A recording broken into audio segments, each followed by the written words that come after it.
is like, if you want to grow a 7-figure lifestyle business and travel all the time, that culture doesn't get exported very well either. Like what you're going to find on social media isn't very accurate to the reality of how most people do that. If you recognize that voice, I wouldn't be surprised. That is today's guest, Dan Andrews, who is the co-host of the Tropical MBA Podcast. He's also the co-founder of Tropical MBA. They have a variety of projects going on over there. I'll link to in the show notes. And he's telling it like it is, like he always does. Dan is one of the OGs of the location-independent, digital nomad, remote workspace. They started their podcast, Tropical MBA, back in 2009. I have learned a ton from them as a listener personally, so I was super excited to have Dan on. Didn't know he was another Pennsylvania guy like myself, which was a pleasant surprise. Anyway, Dan is just chock full of wisdom. The guy knows his stuff, and we cover a lot of themes in this conversation, including taking advantage of the remote work and location-independent lifestyle. The thing that jumps to mind about living in Europe is how great your weekends can be, especially here in Barcelona, where you're just a short train ride or drive from mountains, beach, incredible national parks. And then you have that cosmopolitan element of such a great city at the same time. It doesn't matter what continent I'm on. That's always the mix that I'm seeking in a city. And we often don't think of having freedom as a challenge, but that is something that pops up in today's chat. Dealing with freedom is a complicated thing. The challenge is figuring out what you want to be responsible for once you create your freedom. Of course, Dan and his business partner, Ian, have had a ton of success building businesses. They even sold one for a multi-7-figure exit. So I wanted to get Dan's best business advice. You'll hear some of that in today's conversation. I think one of the biggest mistakes people make that are a little bit unsure of themselves on the web is they start with one of these businesses that look really good on paper, like a 4-hour work week style business. Because I think if you can invert that and start with a harder style of business, like say an agency or your current career, like maybe taking a pay cut to work at like a higher upside knowledge set or to have a mentor, like those paths tend to be much more profitable and fruitful. All of that and much more coming your way right now. So buckle up, strap in. Thanks for being here and welcome to the Zero to Travel podcast, my friend.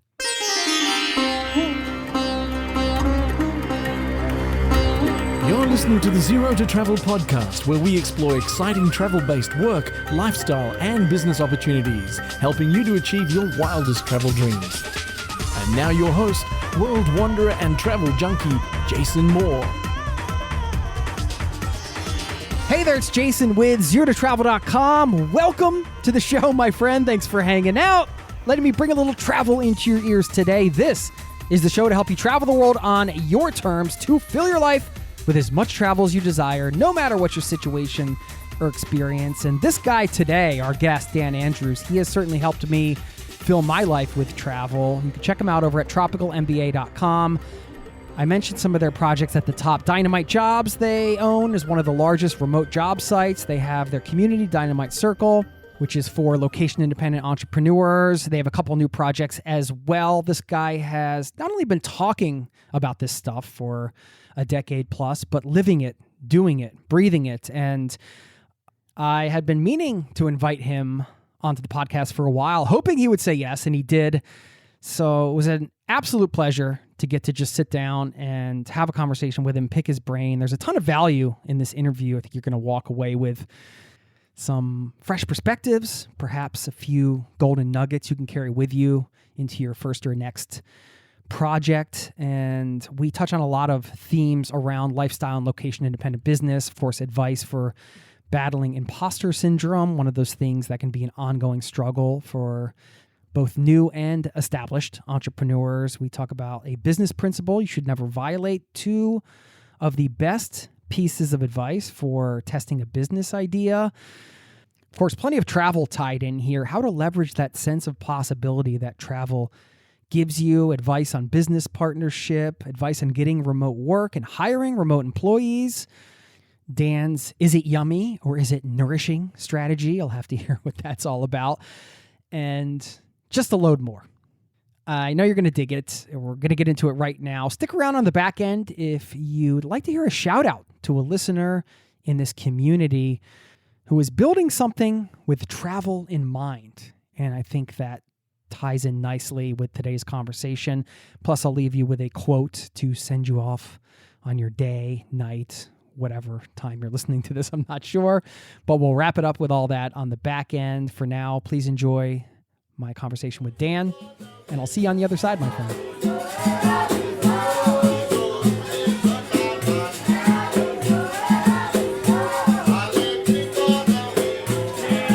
What's up, Dan? Welcome to the Zero to Travel podcast, my friend. How you doing? Yeah, I'm great. I'm excited someone wants me on their podcast. It's amazing. Whereabouts are you? I'm in Barcelona, Spain. I've been a Tropical MBA podcast listener for quite a long time. We'll get into that. Sorry to hear that. Yeah. Yeah. Yeah. I remember you guys had relocated from, well, you spent a lot of time in Asia. I'm not sure if that was your last sort of big base before moving to Spain, but how do you like being in Europe? Europe's great. I mean, if the tax rates weren't so high, I would be set up. The thing that jumps to mind about living in Europe is how great your weekends can be, especially here in Barcelona, where you're just a short train ride or drive from mountains, beach, incredible national parks. And then you have that cosmopolitan element of such a great city at the same time. And I always, doesn't matter what continent I'm on, that's always the mix that I'm seeking in a city. Great outdoor options with a cosmopolitan sort of consumer options and entertainment options. So Barcelona wins. Best city in the world in my book. Are you sort of visa hopping on the tourist visa, or are you actually trying to get some, I don't know what you call it, residency? Do you believe in residency, Dan? I mean, I have a lot of thoughts about it. Back in the day, I was like one of the first people to receive the Spanish entrepreneur visa. I forget exactly the year of this. It was right after it came out. I've since ceded that. During COVID, I moved back to America and set up a base in Austin, Texas, which is sort of the entrepreneurial capital of Austin. So as it stands, I spend my summers in Spain and a couple months here and there. Like right now in January, I'm hanging out in Spain just to see some friends and do some bike riding. All right. Just so people who are not familiar with your work kind of understand the scope of how long you've been abroad, because the next question is going to kind of tie in with that. Can you just let everybody know how long you've been gone from your home country? Yeah, I went nomad in 2008, I guess. I broke bad in 2008. At the time, I had a e-commerce business that sold cat furniture and valet parking podiums and bars, cocktail bars. And we made them in China, and we marketed the websites in Asia, like mostly Philippines and Vietnam. Like we were hiring digital marketers and website builders and stuff like that. And so I was like, well, why am I sitting in California anymore? I don't think this makes sense. So I started traveling around and sort of meeting other people doing the same. And it felt like back in 2008, I was like, it was like kind of a dream come true, I guess. Something I had really dreamed about when I had a job in a cubicle. I was like, why isn't it possible to travel? And it just felt like those few years, like 04, 05, 06, it was sort of percolating that it might be possible to do what we now sort of accept as remote work. And so 2008 was the jump, and I haven't really looked back since. It's pretty incredible to think about, because 2008, this time frame, and I started becoming, I actually have to thank you, because I first heard the term location independent from Sean Ogle, and then like the bells started going off in my head. And I was like, that's the thing. That's the next thing. And then I know he kind of worked with you guys, and he's your first hire basically as an intern. So that it's a short chain that connects. But it's funny to think that this fringe, almost seemingly fringe idea at the time of traveling around and working from anywhere, like it's crazy, It took like a global pandemic for that to basically become mainstream in a sense overnight, if you want to say it that way. Yeah. It was like you're sitting at the cool bar and all of a sudden everybody shows up and you're like, what? Yeah. It's strange. I mean, and this is stuff that you've been talking about for literally over a decade. So how do you feel about the sort of the mass influx of remote work? I mean, you must feel good about it considering the businesses you're running. Well, it's interesting because we run a recruiting business and a hiring board and everything. And like entrepreneurs like us, like if we wanted to hire in 2017, you'd be like, I can't pay anything, but I'll give you the glory of remote work and location independence. And it was this incredible, competitive advantage. And now all of a sudden there's so many remote work opportunities that for bootstrapped entrepreneurs, it actually probably has been a net negative. But I don't know. I mean, there's still tons of opportunities out there. So the other positive that's happened in the same time frame is we're seeing better English in South America. We're seeing just the next generation of English speakers. And so that's sort of, these American firms that are now competing for the same people that you could have got just because they wanted to travel. Say in the past, like you talked about Sean Ogle, Sean had a good job when I hired him, but I was like, yo, you can live in Thailand, you can live in Europe. I don't care. But, I'm not going to pay as well as your last job. Win-win. But nowadays it looks more like folks like people like me hiring people in Brazil or Eastern Europe or in Spain. And so it's all sort of, I guess, evened out in the end. Yeah. Yeah.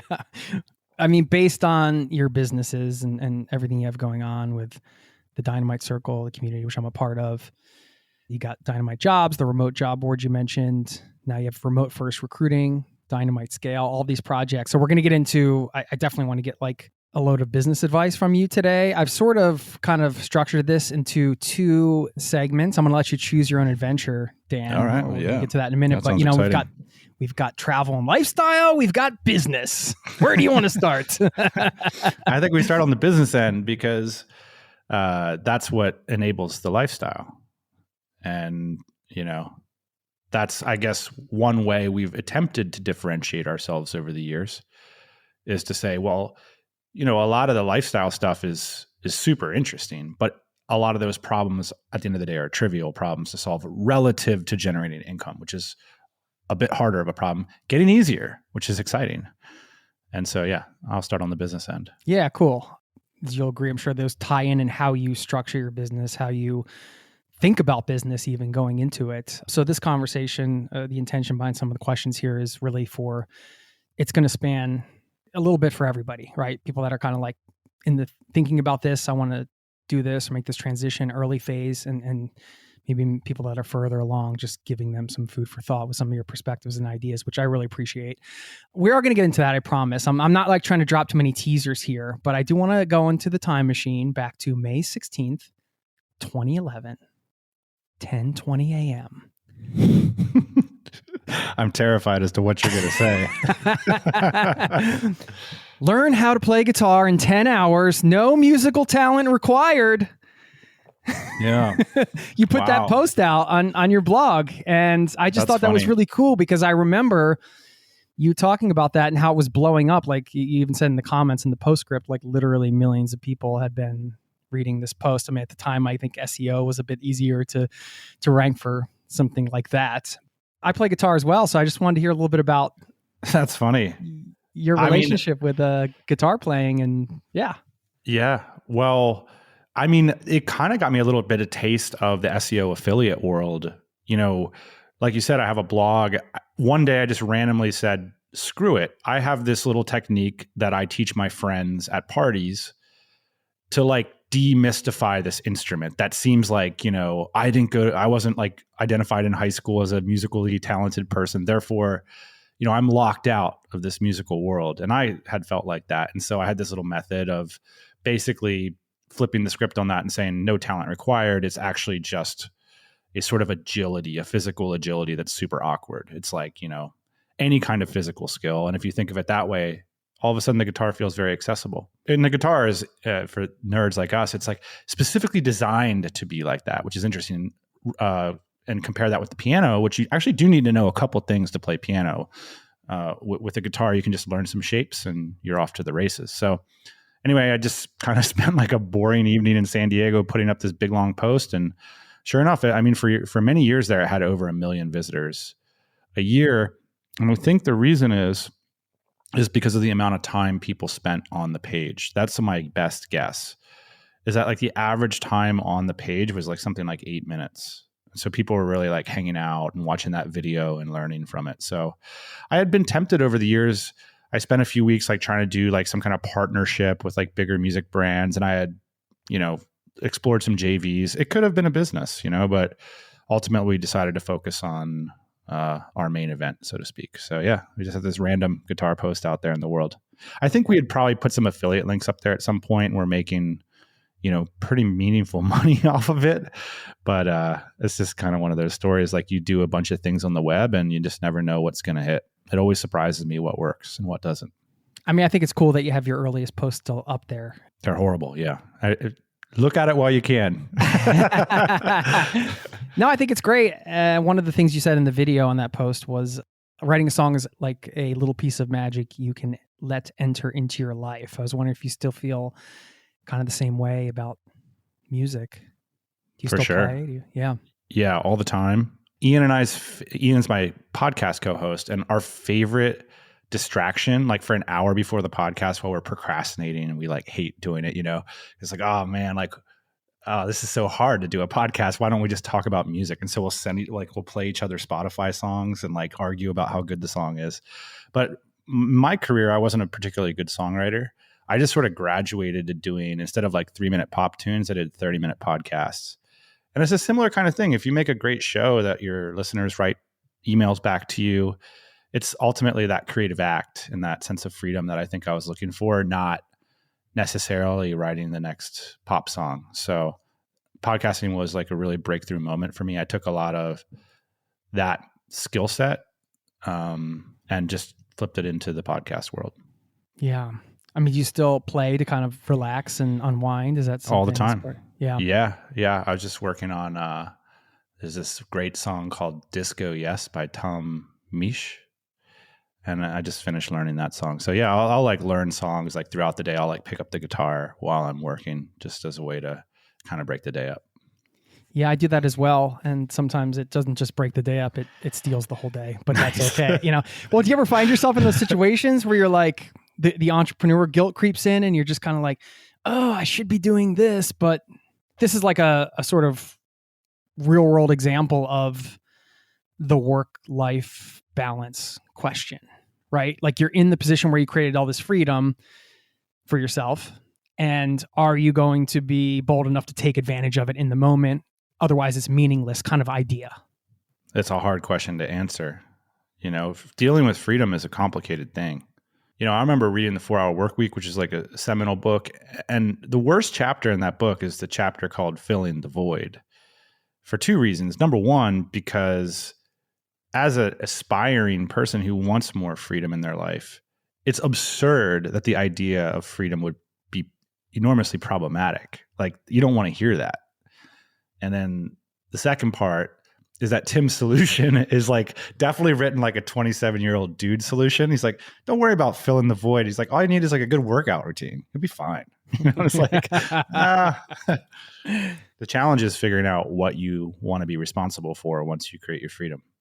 Because there is this feeling, I was even talking about it the other day with my partner.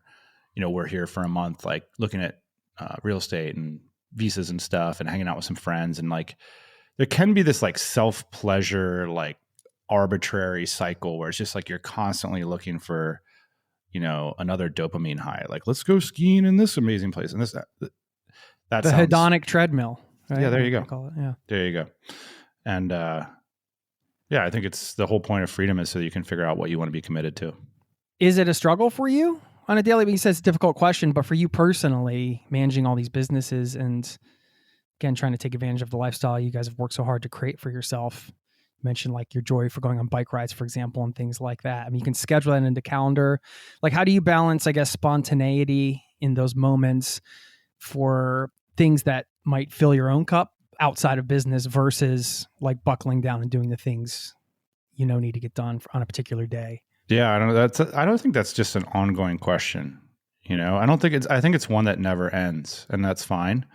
I think that I've spoken with people, both this week that have enough money to never work again and that desire one day to start their first business. And it's the same question for both people at the end of the day. Like, what's work that's dignified? What lightens you up? What challenges you? And how are you going to, get yourself, like you said, like in a situation where you're able to take on challenges and do difficult things so that you can have esteem in yourself. And so you can be challenged. I think that's what work's about. And that's the opportunity In the creative economy, I think some of us take it too far where we don't want any restrictions and we don't want any challenges. We want to just be in Margaritaville. And we're responding to maybe the industrial nature of some of our previous jobs and wounds. Like one of my problems is because like some of my corporate jobs were so oppressive. And so like I felt monitored, and controlled. And that was a problem for me that I kind of threw out the baby with the bathwater. So it's like no meetings ever. They're horrible, because like meetings like had emotional weight for me. And I see that a lot in the location independent entrepreneurial community. It's like, I'm free now, and therefore like no business practice ever will enter. Everything's async, bro. It's all async. Yeah, basically that. And I think growing up for me has been about piecing those things back together and saying, I am a business owner, and like I don't have to monitor my staff when they say they're going to the dentist office, but I might want to have some KPIs. That might work. Yeah. So just finding that balance. And that's part of the cool thing is, what's a business that you can feel proud and passionate about and challenged and engaged? And then how are you going to be responsible to it? And I've always found that for me, I have like a strong sense of anxiety when I'm doing what I think a lot of people would call like the classical 4-hour work week thing, where I'm trying to really like insulate myself.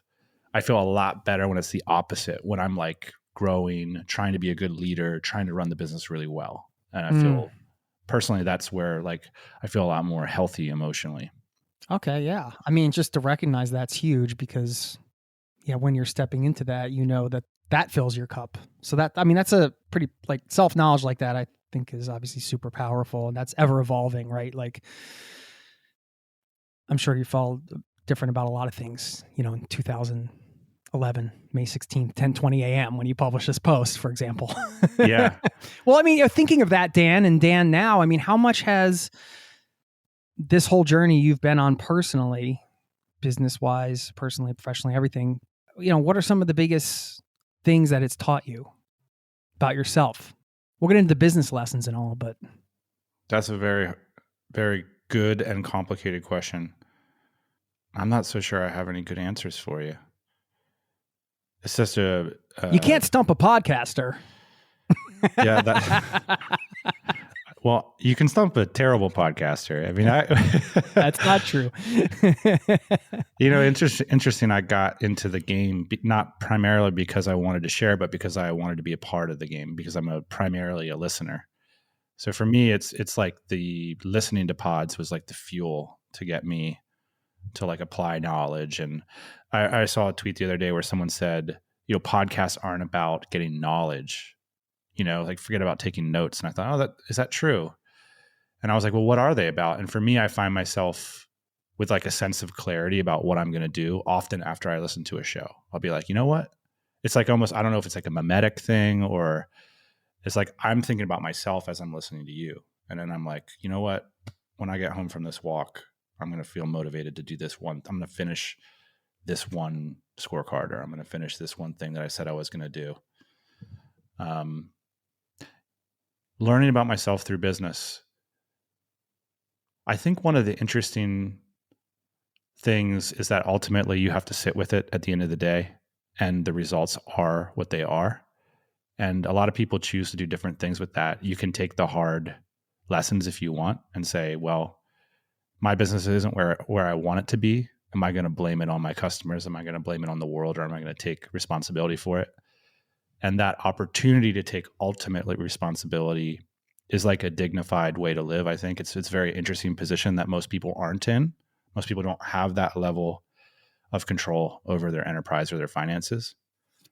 And so having to face some of those things about yourself, I think, leads to some amount of growth. In my case, it could have led to a lot more growth, but it's certainly been, both empowering and sometimes scary to face, those things. Like one of the things I've been facing down now is I'm 40. So I've been working for 20 years. And it's like, okay, well, in 20 years, if the machines don't take over, I'll be 60. And so I know exactly what 20 years feels like. So I got 20 left. So it's like a very real concept, how much time I have to work now. And the hard lesson or the hard thing, truth to face is like, do I want it to be better than the last 20? And who's going to improve it but me? And also there isn't a boss that's going to take care of me with a gold watch and a retirement plan. So what are my plans for that? And that definitely feels pretty weighty to me. Yeah. It's funny how these numbers, 30, 40, 50, whatever, these rounded age numbers are arbitrary in a sense, but not. They can't be arbitrary if they mean so much to us for some reason. When we hit certain numbers, it's usually the 5s or the 10s, right? Well, I guess when I was, if you're for your younger listeners, and when I was 33, I thought, well, I have forever to work. Yeah. And now at 40, I'm like, no, I don't. I know exactly how much longer I have. So there's definitely a mindset shift. Yeah. I remember hearing about an exercise where somebody wrote their obituary. I thought that was pretty powerful because that brings up other questions, right? There's also a hilarious narcissism to it if you publish it. Like, here's all the dope things that I'm going to be doing. Tweet. Yeah. Maybe some of those things you keep to yourself. It's true. How would you answer that question? Which one? Just about the question of what lessons have you learned from? Well, I mean, it's all intertwined in a sense with.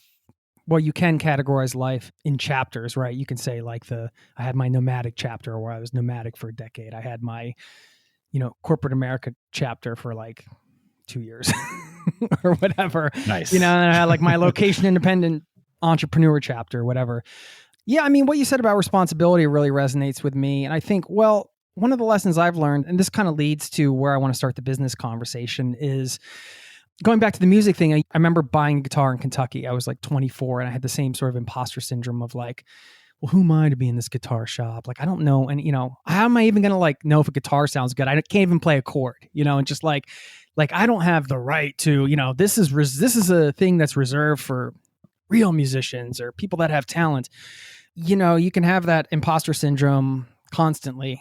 Even still, at least I can in business. And I think one of the biggest lessons I've learned is just like how to sort of act in spite of that and just kind of acknowledge those things, but ignore them and keep pushing forward. And that leads to a certain confidence, not like a cockiness, but like a confidence of, hey, I'm going to believe in myself and I'm going to know, like, even if things don't work out, I'm going to try to like learn from them. And then just kind of being at peace with that experimental mindset, I suppose. For somebody that's listening, and you've talked to literally, I mean, you've been doing this for so many years and talking to people with 7-figure lifestyle businesses, specifically people that want to, enjoy life and run a business and be successful and have their cake and eat it too, I guess you'd say. If somebody is listening and they're beginning a new project or they're doing this for the first time, what is your advice for that sort of battling that imposter syndrome? Because do you battle it, I guess? And is that... I like the direction you're taking it. I have a buddy who just on a bike ride with, helps people grow businesses. And he's quite a talented entrepreneur. And his whole thing is, you should look up his YouTube, Noah Kagan. He has a lot of good advice. But when someone comes to him and asks him this question, he's always like, ask for a discount on your coffee at Starbucks. And you're like, well, that's Starbucks. They don't give discounts. It's like, yeah, but try and get one. And his kind of point is like, if you want to make income on the web, like that's way harder problem than getting a discount on your coffee at Starbucks. I think there's this idea of asking and creating situations that are awkward. Even things like quitting your job are the stuff of people losing weeks worth of sleep over how they're going to approach it or how they might do it. And a lot of what the internet offers is this warm blanket of behind the laptop, behind the website, behind the clicks. And in my experience, there's very few people on the planet who've met more 4-hour workweek success stories than me. The ones who are more likely, your chances are dramatically increased if you're willing to ask for the discount at Starbucks, if you're willing to have the difficult conversations, if you're willing to meet people in person and create sales, relationships, deals, projects. Still at this time, I think that's my number one thing is like, if you can't improve your situation at your job or your career, how do you expect to like put up a website and have that be successful? So if you're feeling like, imposterish and like your kind of career. And so it's like, now I'm going to get into the internet game because that I've heard somebody on a podcast say it's a good opportunity. And then you're feeling imposterish about that. Like I'd say start from square one, which is like, why aren't your working relationships good? Like, why can't you get a better job? Why can't you excel in your career? Like, what is holding you back from being great at it? Because I think to succeed on the web, it takes being, well, the good news is you don't necessarily have to be great, but being good is worth it, like, and so that's kind of my number one advice is like imposter syndrome. It's a broad term. Yes, there's a lot of awkward things that you need to do to start a business and find ways to like opt into doing them more regularly. Yes, it's a lot of uncomfortable things, I kind of had a week like that where so-and-so said this and this person wants a raise and this person wants to leave. And, that's what running a business is about.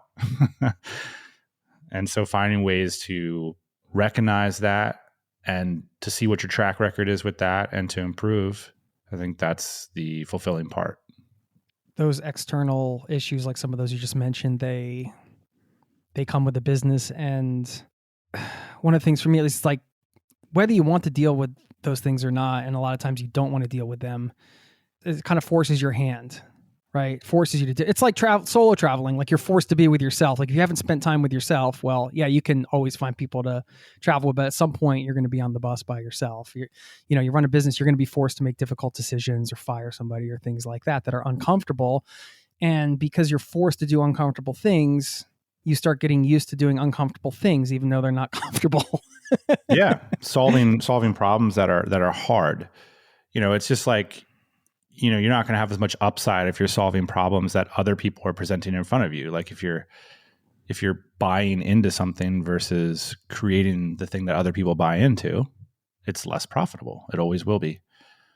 I think one of the biggest mistakes people make that are a little bit unsure of themselves on the web is they start with one of these businesses that look really good on paper, like a 4-hour work week style business.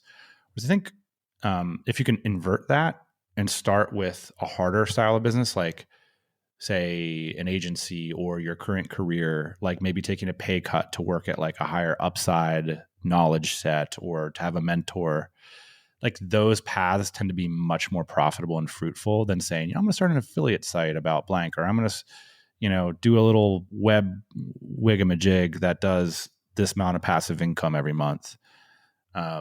Typically, the reason you're going to hear about that so much on the web is like people who have a ton of resources and knowledge at the web, that's ultimately where they want to end up.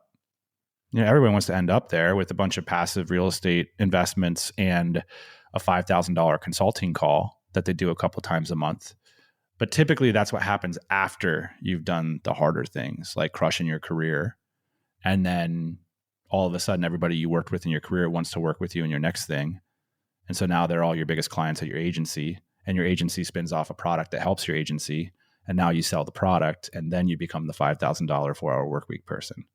So that would be my kind of critique of like the meta narrative in our space, is that this idea that like you can't, the number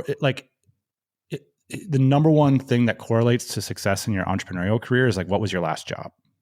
That's all I need to know about you. I don't need to know like how tall you are, what color you are, like where you live. I just want to know what your last job was and what you got paid and like how good you were at it.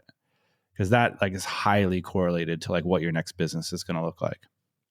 That'd be something I'd ask people to reflect upon, because those are really your moneyed relationships. And what's so counterintuitive about entrepreneurship, one of the numbers I believe in out in the universe is like typically about 5% of your projects will work. Ballpark. Some people have a higher hit rate.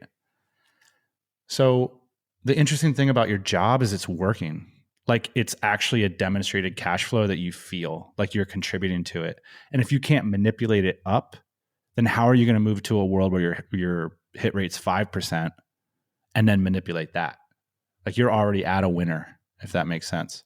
So if you can't if you don't see yourself as someone who can like easily move from job to job, easily change your career, do free work for a couple months and then sell it to somebody for a retainer every month, then that's the skill set that I think is most valuable.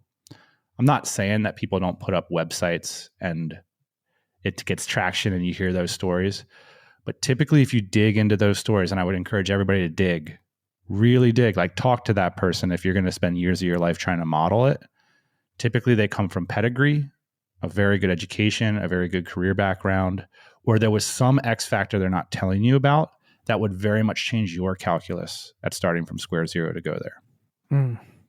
Anyway, that's a long, you can't shut a podcaster up, can you? No, that's great. I love it. Well, I mean, this leads right into bootstrapping. If we're going off that number, the 5% of projects working based on your personal experience and the countless conversations you've had with successful entrepreneurs, what should people do to test and validate an idea before getting too much skin in the game so they get to that successful project sooner? Or that next business iteration, let's say, if it's somebody that has an existing business. Well, every time I've violated this principle, it's basically almost never worked. So I keep trying it. It's very sexy to try and like go build something that requires some kind of scale and then launch it out into the world. And I definitely think people do that.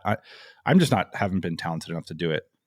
The answer is always one of two things. Number one, can you sell it within a week? That's it. Can I get you on the phone, Jason, and be like, yo, can I click over to this Google Doc? Let me walk you through these things. Are you willing to purchase this right now? That's number one. And then number two is there some other very clear indicator of value exchange in the tea leaves? One example of this is I wrote another viral blog post called The Top 10 Digital Nomad Cities in like 2014. And I had like some proprietary data from our private community. That post had like 100 comments within a few days. That you could say, well, that indicates there's some kind of value for this information. And sure enough, 2 weeks later, Peter Levels said, well, I don't want his private data. Let's get public data. And he created Nomad's List. And I don't know if he saw the post. I'm assuming he did, because I saw what he was doing. I was like, that's the correct move. That like you're really seeing that there's like a demonstrated flow of value in the world. And those kinds of ideas can potentially be even more profitable because you're seeing something that like there's dollars like very close in the space. Like you know, you can figure out that there's true value there. So seeing actual feet moving, you know, actual behaviors, and the easiest way to do that is through dollars. But, you know, as you get more nuanced in your view of industries, you can start to see some other things that could lead to dollars. Yeah.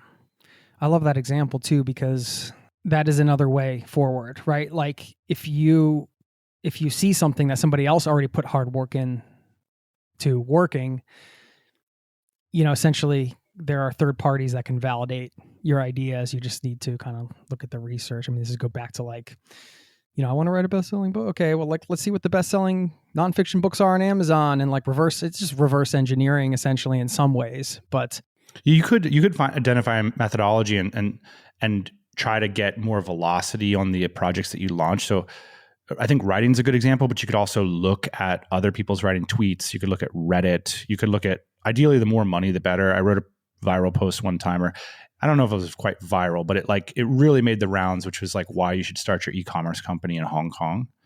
And like based on the response to that post, anybody could have seen this, like, and a lot of people did start that business, which is basically like an incorporation service for Hong Kong businesses, because you know, most of these ideas aren't going to be executed on well. So that's, you know, another way to do it. This is all counter examples to like the if you build it, they will come sort of businesses. So yeah, that's what we're presenting against.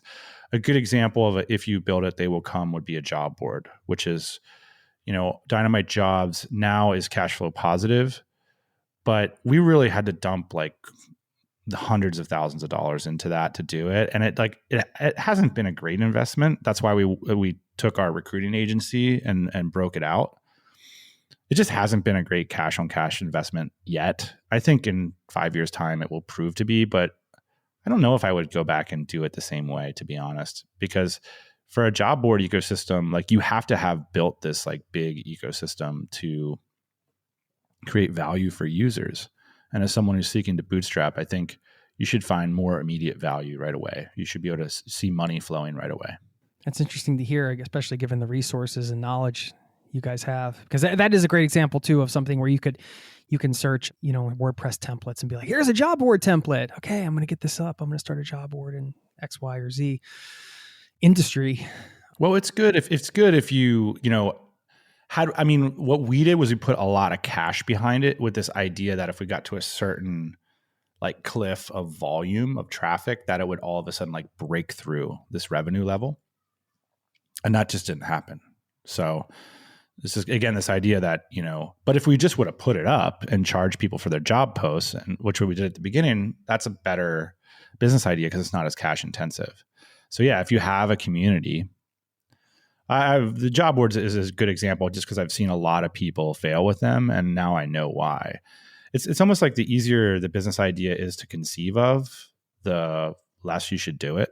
If you talk to like somebody in college, they're always like, I'm thinking about this idea, it's like an app that if you like want someone to come over to your house with like a truck and like, you know what I mean? It's like, oh, so you want to build Uber? Like that's what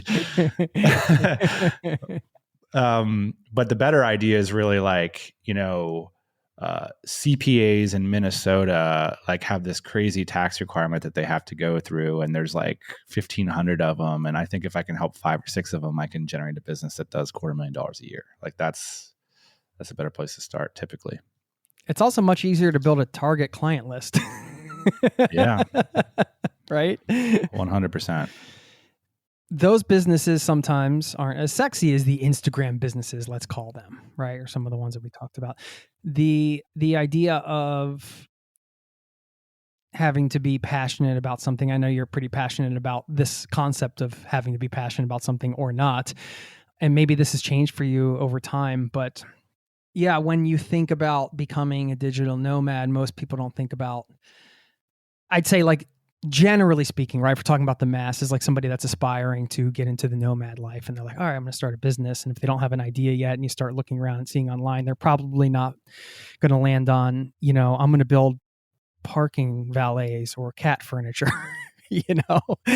but those are the businesses that you've built and sold for very successful amounts, I'd imagine. So this podcast has been going so long. I'm not going to put words into your mouth, but I'm sure for the same, you have the passion for it.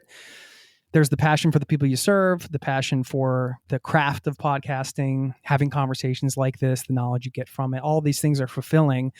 So I'm excited to record podcasts and have them come out every week for almost 10 years now, which just seems insane to me. I need that excitement to like drive me. Otherwise I lose interest in a project. And so then there's this balance, right? There's like business opportunity versus like something you're excited about that may be like a more crowded type of thing. Like you mentioned the CPAs versus somebody's going to be a life coach, let's say, or whatever, where it's like total huge thing. So yeah, just curious about your thoughts around that. If somebody's listening and like they're going to pivot or they're starting something and they want to do it around something they love versus maybe they see the CPA in Minnesota opportunity, like their version of that. What kind of advice would you give that person? That's really interesting. I'd explore it. If you're passionate about it, then I would encourage you to explore that because that's the whole point of life. So I don't even know if that's business advice. Like part of the reason I started podcasting, I've been doing it for over 10 years is because I used to listen to Howard Stern when I skipped school and I would be like, I can't believe you can do this. You can just like talk to people.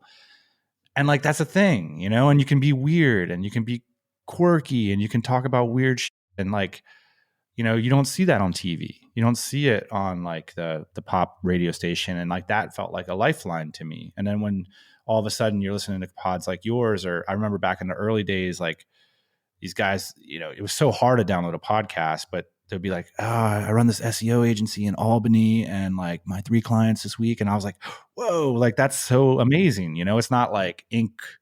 magazine writing some piece about something that happened 5 years ago. It's just this dude in Albany. And I was like, this is amazing. So I was super passionate about it like you are. And yeah, explore that. It might not be the way to become wealthy, but it sounds like a great idea to do something you love. So why do anything if you can't do the things that you love? So I'm all about that. In terms of, exploring business opportunities, like the valet parking thing, for example, it was an amazing thing at the time. There was Google keyword tool where we could see that, we had a skill set at the time, which is manufacturing, and we could see how many people were searching, and then we could see what people were doing. And there was a mismatch between demand and supply. And so we thought we could do something unique in that marketplace. There's nothing as motivating as cash. So if you can start a business that really does well from a financial perspective, then you'll have ultimately a lot more time to pursue your passions. And you see this, like the ultimate example of this is I'm here in Spain, and a lot of expats will move here and open up like a bicycle tour business. Guess who gets to ride more bikes? Me or that person? And so I think consider the trap of getting caught in a sunshine industry for the idea that you're going to monetize your passion, like essentially like I want to improve the nature of my daily labor, and I'm still essentially getting paid hourly. And consider the concept of becoming an entrepreneur and being passionate about that. And if you could then potentially, and for me, being an entrepreneur is someone who elevates undervalued things to become higher valued things. And that includes yourself and your skill set. And so you might then see the systems of identifying Google keyword trends or CPAs in Minnesota. You might see that there's a real glow to it, that it doesn't have to be about your identity. Like, it can simply be about the magic of the systems of delivering value in the world. And if you get really good at that, and then you start a podcast, people are really going to listen to you, And so that's another approach. So I don't think there's a right or wrong. I think it's the trick of it is that everybody's got to elect their own path. I don't think it could hurt to do a little bit of both too, to explore both things. Do you ever have the anti-entrepreneur fantasy? Like you wouldn't really do it, but you jet. What is that for you? I'm curious. All the responsibilities gone, and you open a tiki bar, and what's yours? I know you won't do it, but I'm just curious. Where do you go? Tiki bar sounds great. What's the anti-entrepreneur? I think there's a world. The anti-entrepreneur fantasy for me is like, well, a lot of what happens in the lifestyle business space is that we leverage the technology that has been built in like New York and LA and San Francisco and London. And like a couple years later, we like find applications and we monetize those technologies and stuff. There's part of me that wonders what would have happened if I would have known enough to go directly to those centers in the first place and join those teams that were building those technologies. Would have I had that potential? Where would my career be right now?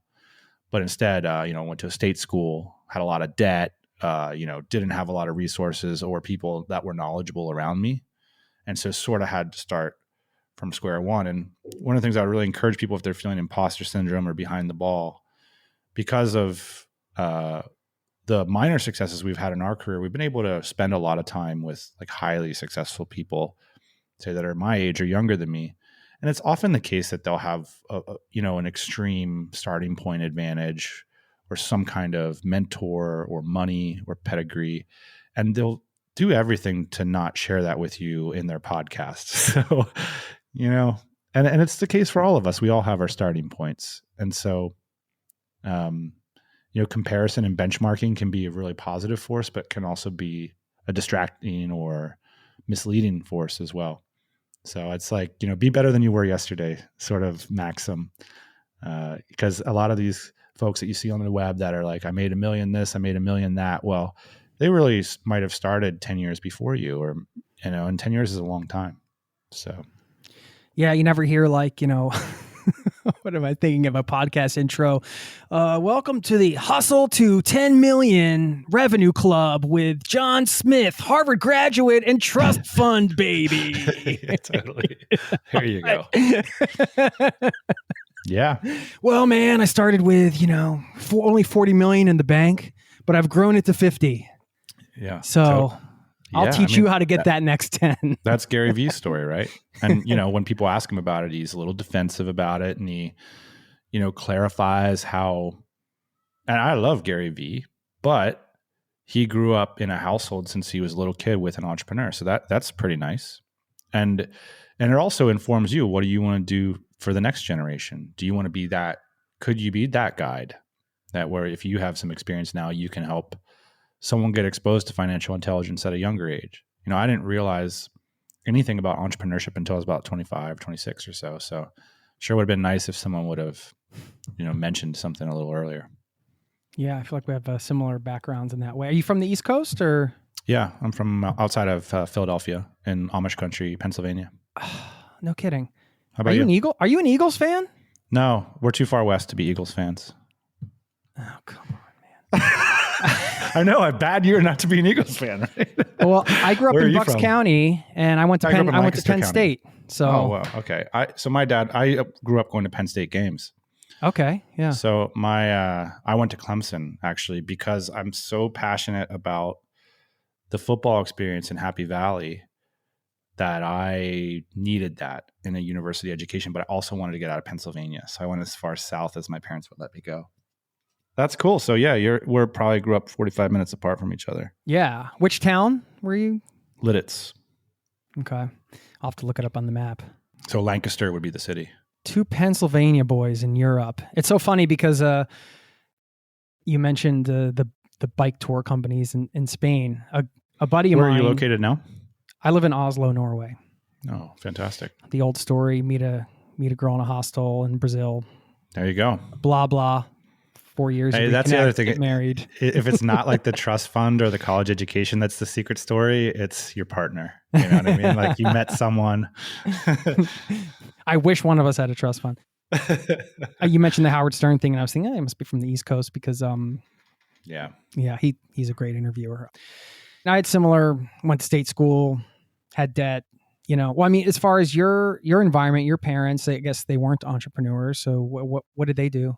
My mom, secretary, and now she does some like light assembly line stuff. And my dad just retired he's basically a carpenter by trade. He went to Penn State. He was like the first kid that went to college in my family and did like project management at fixturing factories for most of his career.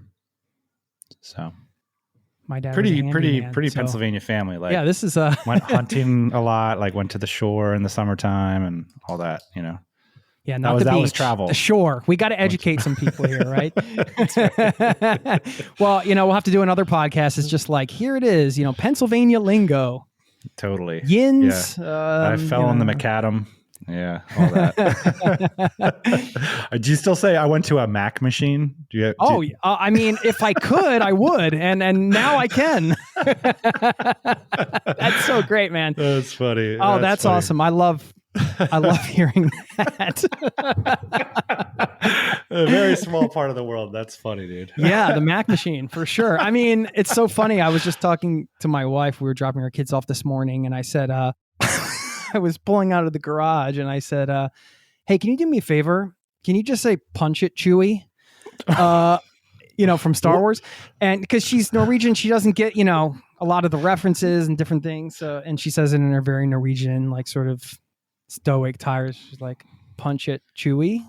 Like, okay, I'm like, this could be like, I'm not a social media guy very much, but this could be like a viral thing. Like, I'm just gonna have you recite 90s and 80s, like obscure 80s and 90s references, and we're just gonna put them out there and see if we get a laugh.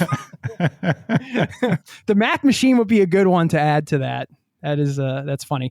For those of you not in the know, we're talking about the ATM machine, which is how we roll in PA. It's interesting. Our culture doesn't get exported very much. We don't see it, and I think it's true, of course. So to tie it back to the convo, the culture, one of my like tropes on our pod is like, if you want to grow a 7-figure lifestyle business and travel all the time, that culture doesn't get exported very well either. Like what you're going to find on social media isn't very accurate to the reality of how most people do that. Like me and you, we represent like a huge minority, and most of our guests are a minority too, I would bet. Like they don't represent the average way to do it, and typically. And so I think that's something to consider. Like if you really want to go after this, trying to get like an accurate, how are you going to get an accurate sense of how people are doing it? And that's a challenge. Well, I mean, that's where a lot of the value comes in with you guys in the DC, right? And having the in-person events. Has that been having the community, having, essentially you could travel around and you could do your own thing and, like you said, be insular or kind of like, in your own world, and then try to connect to a broader community in each location. Or, one other option is what you did where you like sort of created your own. And I mean, do you think that's been instrumental in I know it's been instrumental in your businesses, but as far as personally being nomadic for so long, because I think, community can be one of those things that's tough for people to leave behind, and why it can be one of the things you may give up is having that stable community if you're traveling around for years at a time.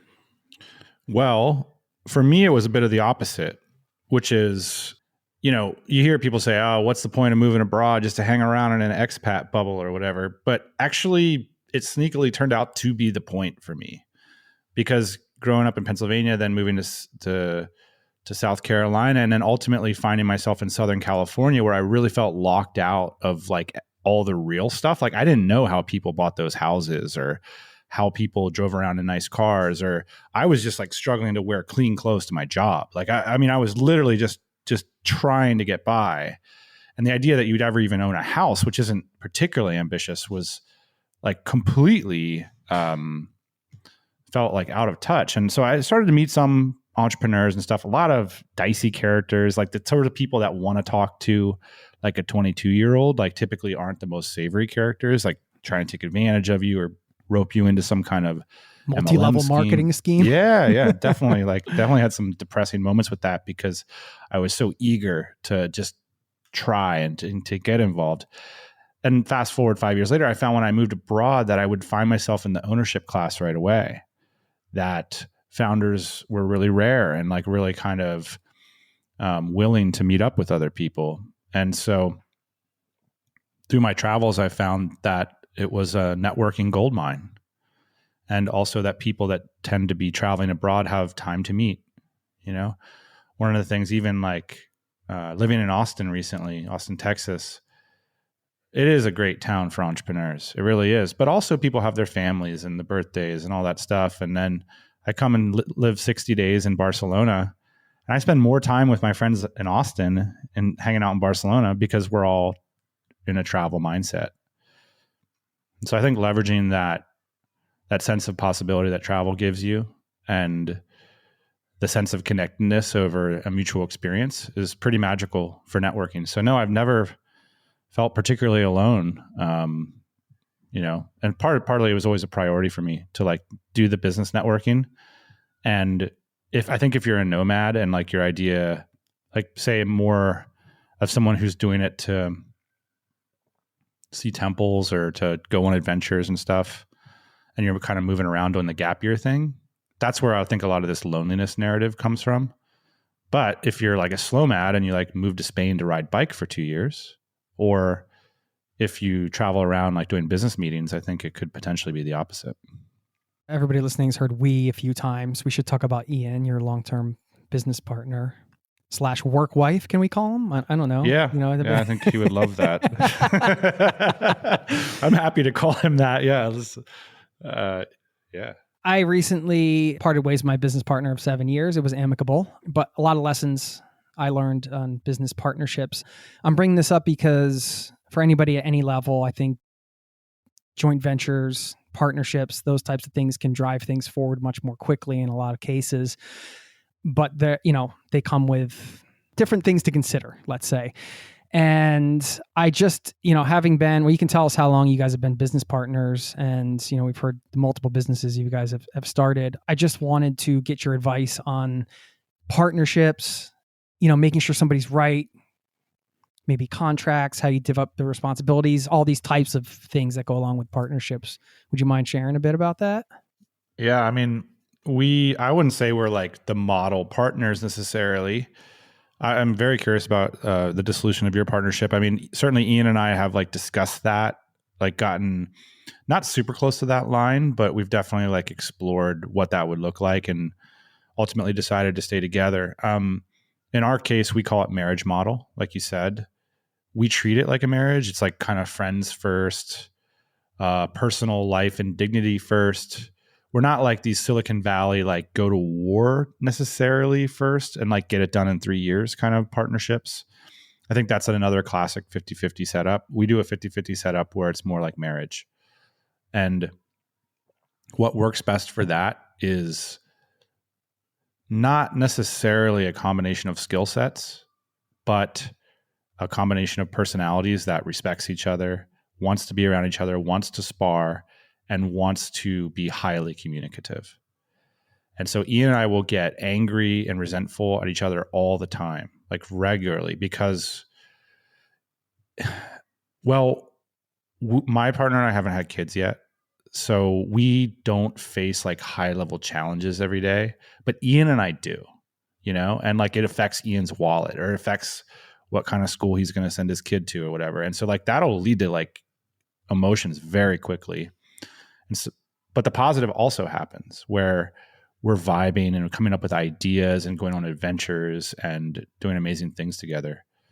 So for me, the top requirement is communication ability.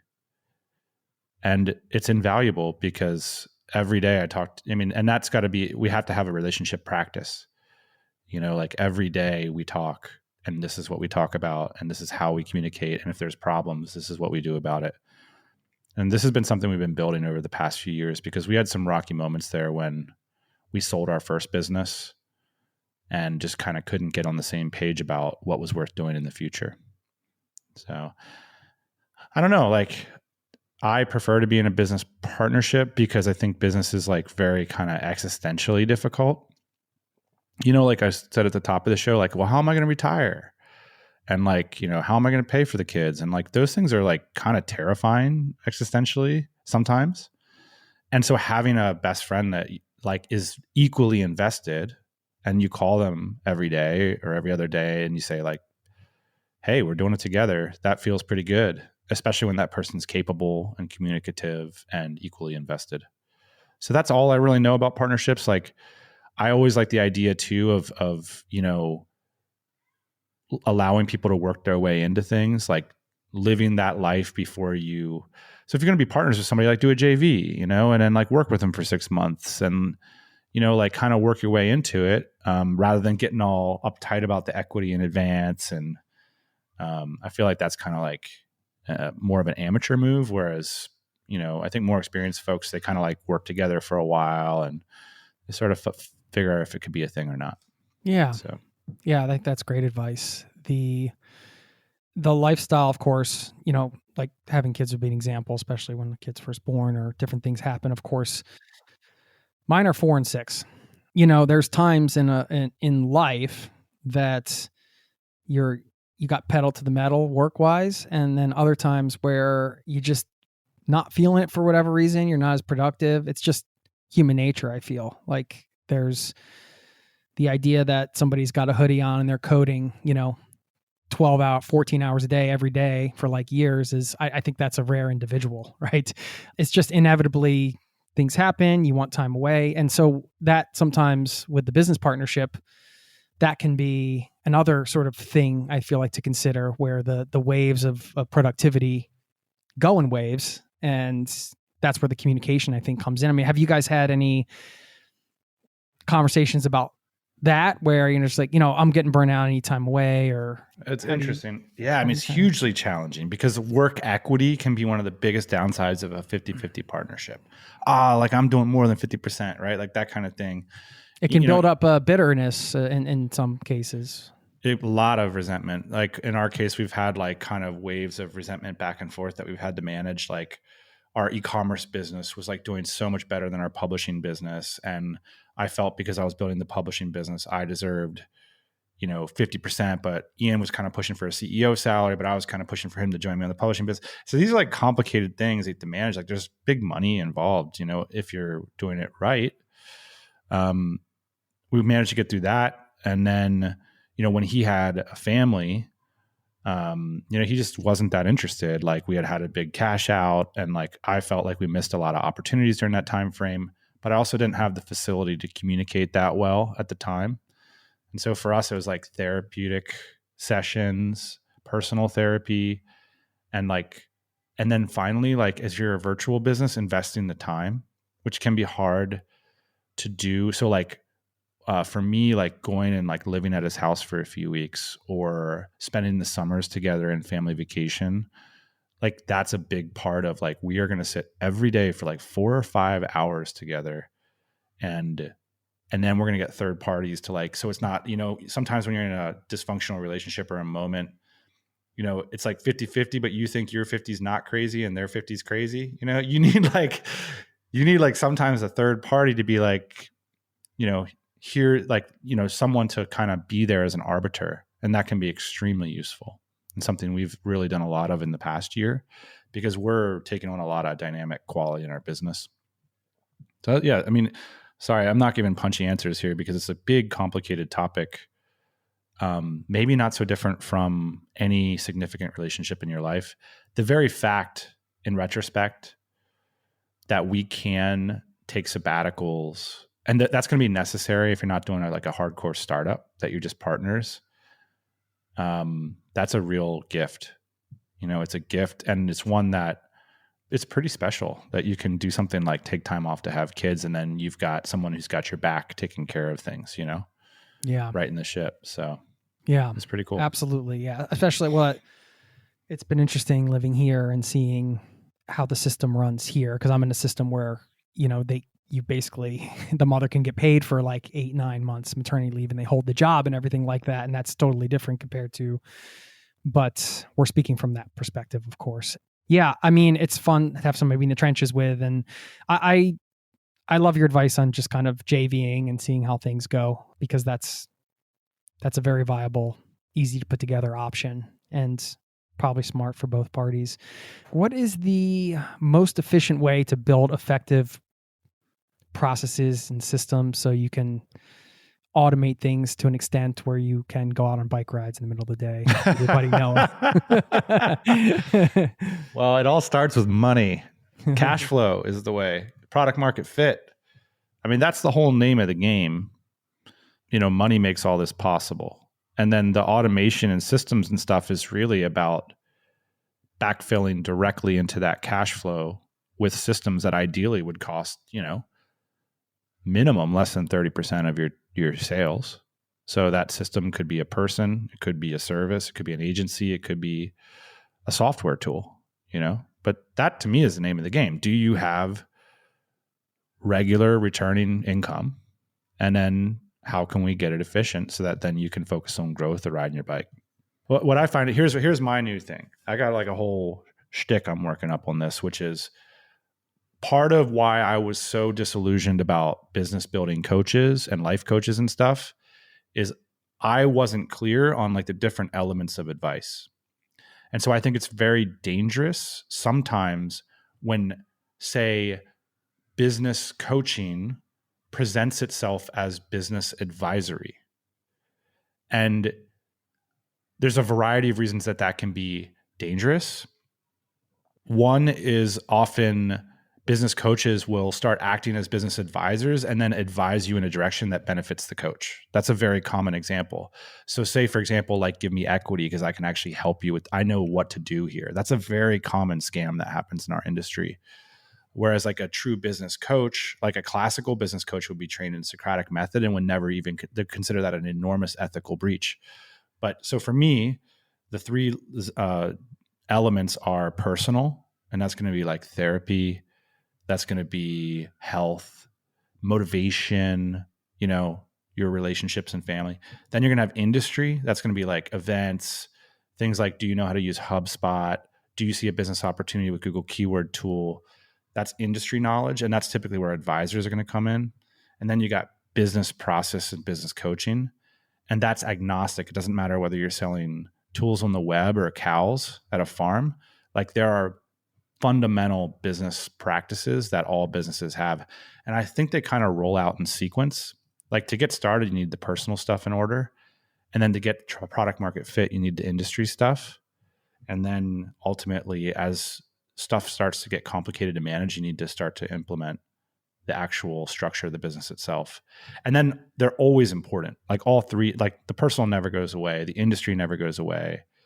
But I've been separating these things in my mind. because I've had a lot of bad experiences with advisors and coaches and mentors and a lot of great ones too. I'm just trying to parse it all out for myself and figure out. And it was like a little bit of a revelation to me to really dig into this business scaling industry and understand that from Drucker onward, there's a literature to it, and there's a clear methodology that is irrespective of the type of business it's being implemented in, that you can learn about and really leverage outside of the persona of the person who's maybe persuading you one direction or another. And if you look at it, like it's the same thing that like the psychological therapy practice has gotten to. Like if you were to go to therapy, 100 years ago, your therapist might say something like, Jason, I'm pretty sure that your mom f***ed you up, and like you need to like tell her to get out of your life. And nowadays, like your therapist would, typically never offer that to you. And so why am I mentioning all this? Well, because it's just a lot of what people are trying to do on the web when they're talking about businesses, they're trying to get you to do something, and it's not often what's right for you. That's all. It's a long way for me, it's like creating those three key categories and understanding that normative advice is very useful. So someone coming to you and saying, you need to break up with your mom, or you need to do this, or that's very useful, but understanding that there's a whole world of things that won't be that too. So then whatever I say about what business practices you need to do, you need to understand that it probably doesn't apply to you. There you go. I don't know. And cut. No. That all say I have a business coaching program. Well, I mean, do you have a coach or a mentor right now? Mm-hmm. Yeah. Yeah. Yeah. So the current coaching that I'm a part of is Socratic method, and it's called Scaling Up. And it is Vern Harnish's interpretation of both Rockefeller habits and like everything that is best practices, HBR, Drucker, you name it, about, you want to talk about meeting agendas, like here's the best practice. You want to talk about SWOT analysis, like here's the best practice, and you just kind of apply these best in class tools into your business. So that's the style of business processes and coaching that I've been interested in the past year. So it's a long way to say, I'm still in the thick of it. Obviously, like I'm pretty confused about all this stuff, but I'm trying to like separate out like where all these different places live in terms of business advice. Cause I guess at the end of the day, we're in that business. We're telling at minimum stories about how to grow businesses. And the place I'm most interested in is these kind of business agnostic processes. Like at a certain point, you're going to get to a revenue level where you're like, you need reporting. How do you do that? You need a financial practice in your business. What is that? Like the answer isn't get a bookkeeper. That's not a financial practice, But when does that financial practice start to happen? And what does it look like? And why does that look like the same for a farm? And how does that adjust when it's a SaaS? Like that kind of business theory has been incredibly fascinating to me over the past, call it year. How do you guys determine KPIs? Sometimes I feel like that's a difficult thing to figure out. It's super difficult. It's so difficult sometimes you wonder why we're even doing it. Well, one of the things I've found specifically is that revenue can be like incredibly demotivating to a team, because revenue tends to be an extremely lagging indicator.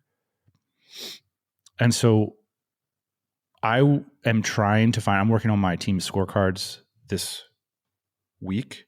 So everyone on my team, there's about 13 of us right now, they all have a clear Q1 scorecard that has their name, their title, the date range of the scorecard relevance, all our company values and how they get judged on them, and then the clear input and output metrics for the quarter.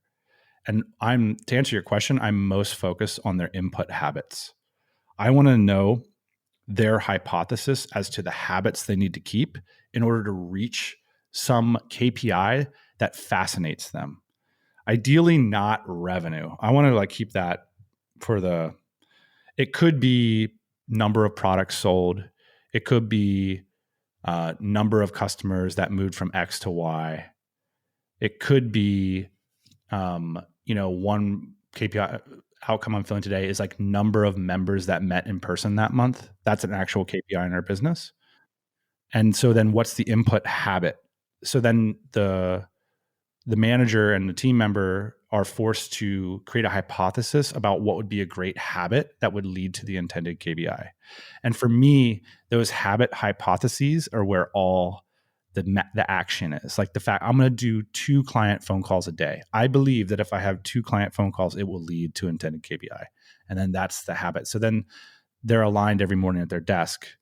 And then the final piece is countervailing metrics. So you identify things that you're not willing to violate in order to do the above. And I think that's also important, where if you just tell me to go grow revenue, you can easily like burn down a lot of business equity getting to the goal.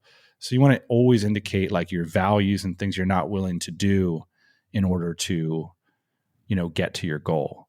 So yeah, that's super cool. Is that a template or a system that you guys created, or is that?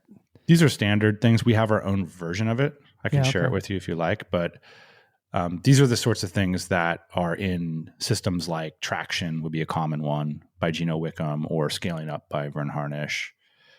And so right now what I'm trying to do is build a system that's like that, but for our style of businesses. Because both of those leave me wanting. And there's really there's nothing for 7-figure lifestyle businesses like that. There's a few programs, but nothing that satisfies me. So that's kind of the bee in my bonnet this year, which is why I'm overcomplicating all of this. Yeah. No, that's great. Appreciate the detail. The next sort of piece of business advice I'd like to get is around hiring and getting hired for those that want to have remote work. You have so much experience with obviously that yourself, and then you have, of course, the remote job board, Dynamite Jobs, the remote first recruiting now. I mean, yeah, you have crazy experience with this. So I guess I wanted to get your best advice. And again, I know this is a deep topic, so we're hitting on a lot of pond level topics. Yeah. We're trying to submerge ourselves a bit in, but we might have to have a part 2 if you're down to dive deeper. But let's just hit those 2: the hiring aspect, and then the getting hired and representing yourself. That will help everybody. Yeah, the first thing I thought of is if you want to get a remote job and the sort of locus of your behavior is on job boards, you're behind the ball. Like any job that ends up on a job board has already been like a figment in someone's mind for 6 weeks. And so the question is how can you be there on day one? And the best candidates are always one that have a lot of personal momentum. They really know what they're trying to accomplish, what kind of gigs. They're evaluating the roles as much as the hirers are evaluating them. And so that could either mean networking, doing free work, or proactively doing projects that will ultimately lead you to getting hired. These are the best ways to get hired. Now, I find typically that I give that advice because, look, if you're an established salesperson in an industry, like then you don't really need the advice, right? You're just going to start applying to jobs, and you're going to know that eventually you're going to get your job in your industry. But if you want to change tack and go a different direction, or if you're stuck in brick and mortar, if you're stuck in agency life in New York and you want to go remote, typically it's going to be that hustle that's going to allow you to do it. And then I'll combine the entrepreneur advice with the hiring advice. My biggest pet peeve currently, just for funsies, just for podcast hot takes, is I think the idea that your prices should just be raised and doubled and all this advice that goes on SMB Twitter and like kind of small business on the web stuff is basically bullshit. Like your price is your biggest signal that you're sending to your customers 90% of the time. Your price really freaking matters. If you double your price, it matters. It matters. A lot less people are going to buy it, or all of a sudden people are going to esteem your product where before they thought it was, below them or whatever. Your just price matters so much. And what does this mean for candidates? Take a pay cut. Take a pay cut. Like it's the easiest way to get a job. It's like, all right, I make $100,000 a year. being a people manager for startup in New York City. I'd love to work, I'm based out of Lisbon now. Let me work for you for a couple months just to show you what I can do. And then, hey, if you can afford 60 grand a year or whatever, you work your way up, you get your hands on the knobs of the business, you meet people in that industry. It's going to be a lot easier to claw your way back to 100 grand eventually. And you don't need 100 grand in Lisbon anyway. In terms of hiring, geo arbitrage, folks. No. In terms of hiring, I would read the book called Who. It's the follow-up to Top Grading. And I mean, the punchline of great hiring is essentially like people don't put enough time into it, but hiring the wrong person is a devastating thing to happen to a company. To understand that in advance and to really have some patience around the process, to spend time with people. And then the 90% of hiring is really about getting past how good people are at talking. And maybe this is the theme of this interview. We're podcasters, right? Like, we're talking, but that's different than walking, right? And so if you're talking to a candidate, maybe they're just really good at interviews. Maybe they're very persuasive. I've heard people say, I won't hire anybody I won't have a beer with. It's like, well, good luck with that, because unless your company's about drinking beer, the point of Top Grading and Who and similar systems is to walk people through their actions and their behaviors and to try to get a sense for whether those actions and behaviors will make sense in your organization. That's the 80-20 of it. Yeah. I did outside sales for a liquor distributor in Colorado. I remember when I came. So that's great correlation with entrepreneurial success right there. Yeah. if you could sell, man, in person, forget it. You're going to do all right. Well, yeah. So I came into that interview and I remember the secretary I think I've told this story in the podcast before, but you might appreciate it. The secretary, first of all, she was like, at the front before she let me in the back to meet the VP, she's like going like this to her head. Like I'm brushing my hand on my hair and I'm like, I have something in my hair, She was basically telling me to like fix my hair because it was too messy, So I'm like, okay. So I go into the bathroom and I look in the mirror and I'm thinking, I must be all crazy. I'm like, I'm just looking at myself. I'm like, I guess this is, I was a tour manager for a band for a while before that. So it was like sleeping on the tour bus and just, but I don't know. I wasn't thinking, I guess. So I comb my hair down or whatever. And then I eventually get back to the VP's office and it's like the stereotypical, like, big wooden desk, sort of sterile environment. Great guy. And he holding my resume and he's like walking towards his desk and I'm following him in feeling like, that feeling when you're like a kid and you're in trouble or something, like already, and I haven't even done anything. And he's like, Jason, I got to tell you, looking at your resume, it's like you never really had a real job in your whole life. Just like, here we go. Rough. And I was just like, oh man. I'm a terrible interviewer. But you got the job. I mean, I got the job somehow against all odds. Well, getting in the room's 90% of it for a lot of folks, Well, that's true. Let's talk a little bit about travel nomad life. I know we're getting long here, but I did want to talk about some of the lifestyle stuff. First of all, how was it being abroad for so long and then being back in the US for such an extended period of time? Did you get reverse culture shock or? Yeah. Wow. It's the first thing I think. One, like there's so many different lenses you can look at digital nomadism or remote work, but one of them is basically relative income. And if you're essentially working at a US company or running a company and making a good US salary, the fastest way to achieve massive growth in terms of your personal income is just to move somewhere more affordable. And you can double your income overnight. And that's really powerful. And so moving back to the United States, like everything's a lot more expensive. That's the first thing. It's harder to get on people's calendars and schedules. It's another thing that I notice. And then the final thing is just the pathology of our cities. I think our cities are designed pretty poorly. And that's a tough L coming from, world-class cities in Europe and Asia. And then it's a tough beat when you're kind of like doing the downtown parking garage thing and not really able to walk anywhere. But other than that, on the positive side, I found that I had in my mid-20s associated being in the US as a very unfree place, as a place that was constrictive and not full of opportunities. And I moved abroad and it was a cornucopia of opportunities and flourishing in my career. And I found that that was just really a factor of money and freedom. And that I ended up having a great time being back in the US and hung out with other people who also own their own businesses and plenty who didn't too. And basically had just as much fun as I ever had. So And it having wasn't those that bad. killer tacos.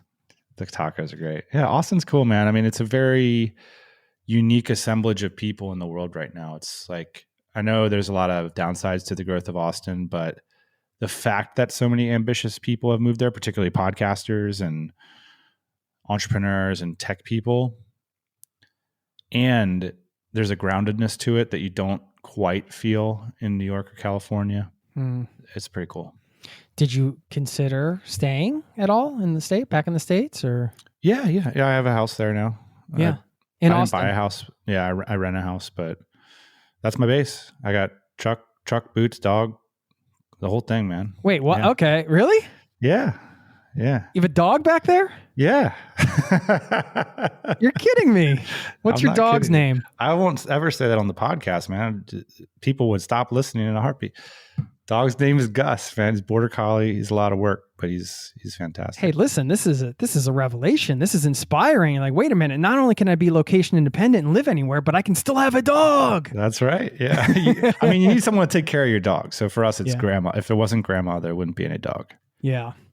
Did you get set up as a base there after your experience hanging there and just kind of wanting to? Yeah. And like, I think sometimes with nomadism, I love this kind of idea of like, is it yummy or is it nourishing? And I always knew in the back of my mind, you've got issues of family mostly. Also, I have my business partner, who's also my best friend, who's like very committed to Austin. But then we also go on vacations here in Barcelona. So, I'm based there about 6 months out of the year. Yeah. And then we come to Europe and Asia the rest of the year. Cool. Well, welcome back to the States then, I guess. Yeah, it's been cool. You mentioned having a partner now. Can we talk a little bit about dating as a nomad? Yeah. What have you learned? So I will go a little un-PC here. Like kind of a thing that I think is really important is you marry the passport. And so there's often a romantic quality to meeting somebody from a different place, who had a different background, and you kind of share experiences, and that's really cool. But you're signing up for those experiences for the rest of your life. So I think can be very, very complicated for people who fall in love with someone from another country. I can vouch for that. You can vouch for that because you're wearing a winter coat as we speak.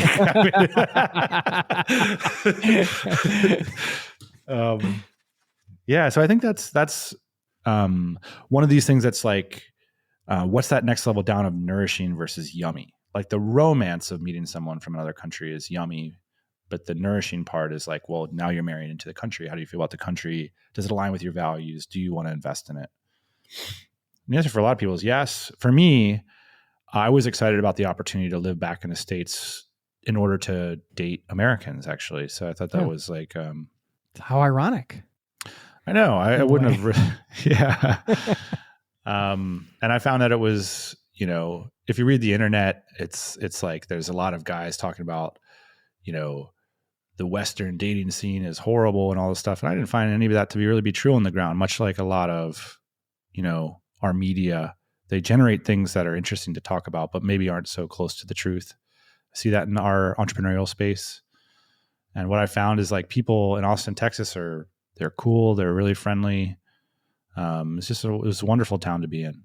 So dating as a nomad, yeah, it's not that great, I would say. Like it's like, I think quality partners, they tend to want to find somebody that's trustworthy and is committed to a place. And it's hard to do that if you're like, I don't know if I'm going to be here in 2 weeks. You're not going to maybe, you're really going to change the dating pool if you're not committed to places. So typically I would be, over the years, as I was nomading, I would be more and more vested in with like longer term visas and longer term leases and stuff like that, and just kind of travel from that base.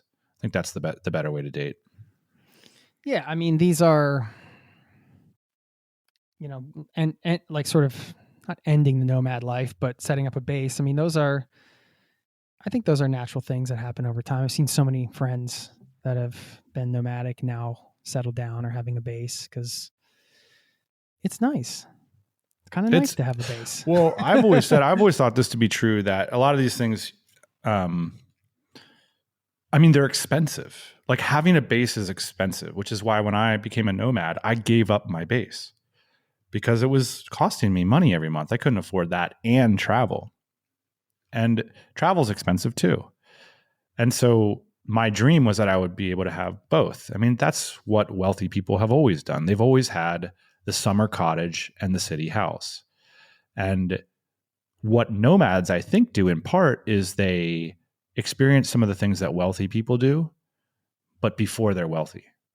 And that's a trick of nomadism. It's like, I'm going to go do a charity project in this country I've never visited before for 2 months. I'm going to hang out and like help people there. And like, that's typically a wealthy thing to do, I hadn't thought of it that way, but yeah. If you can afford to take time off and donate your time and not get, The trick is, can you get a taste of the wealthy life, the freedom of time, the freedom of movement, and build back to the sustainability that will allow you to have a base as well? The reality is a lot of people get stuck as nomads, They can't afford both, and so they choose one or the other because they're both expensive. Book recommendations. Got a few for us? For what outcome? Just whatever comes to your gut. Some that have influenced you. Yeah. If you were going to have kids and you were like, because I've been thinking about this actually, I'm like, my kids, when they get older, I'm going to have like a bookshelf that's just like has like, X amount of, let's say 25 books that I think they should read, just accessible to them, and be like, these are important books, pick them up, whatever you gravitate towards at any given moment, because they'll change your life. You can give us maybe 2 of those. I'd be on that shelf, 2 or 3. The one that I read when I was in high school that changed my life was The Story of Bee. It's by Daniel Quinn. It was also called, they had a similar book called Ishmael that was before it. And I was noticing like a lot of the books I read this year. I read this wonderful book called 1493. I also just finished a book called AI 3.0.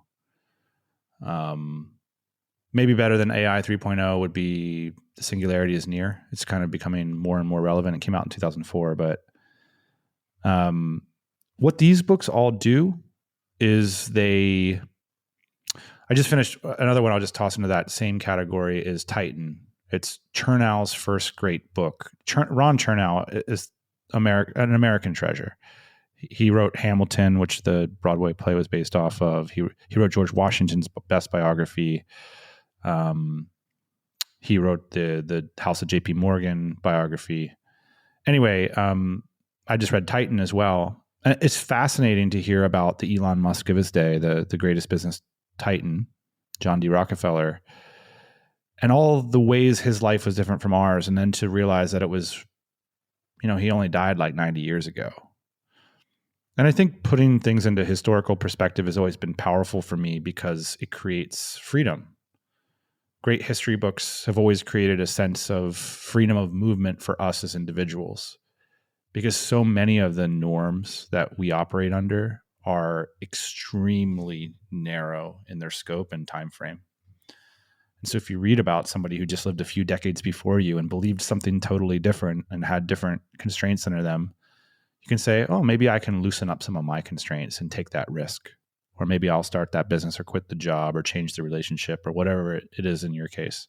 So that's why I find these kinds of books really inspiring, but not in a like pinning the tail on the donkey kind of way, not like go do this to start internet profits, but that basic framework of, both it matters a lot and it doesn't matter that much at all. The things I'm concerned about aren't the things, and the things that matter aren't whether I start this business or not. Well, it matters, but it doesn't matter if you f up. That's kind of the point. As long as you learn from your mess ups. Digital nomadism, remote work, movement, whatever you want to call it. Where do you see that in 10 years? Hypotheticals.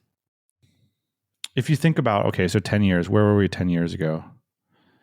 Let's call it 2013, pre-social media, just kind of the phone era starting, just kind of the mobile handset area. Largely considered impossible by most. I would just take that rate of change and double it for the next 10 years. Yeah, and that might even be conservative, unfortunately. And I'm getting to the point where it's not all excitement for me, that there's part of me that is also worried because I like this life, you know. I'm more conservative in my age. I worry about things like AI. I think that there's like long-standing, pretty clear mathematics of like where we're going to be in 10 years.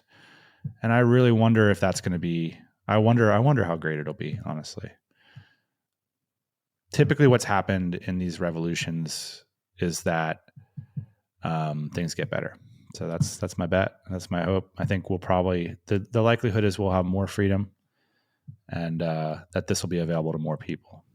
So yeah, you already see so much with the countries, and who would ever thought that countries would be fighting over visitors? Usually they're trying to keep people out, for so long. And now they're like, hey, let's invent these new visas and get as many of these people here as possible because they're not consuming our resources, and they're just spending money and boosting our economy. And it's going to be interesting to see how that changes government policy and borders even. Who knows what a border even means in some cases. And, governments move at the dinosaur pace. So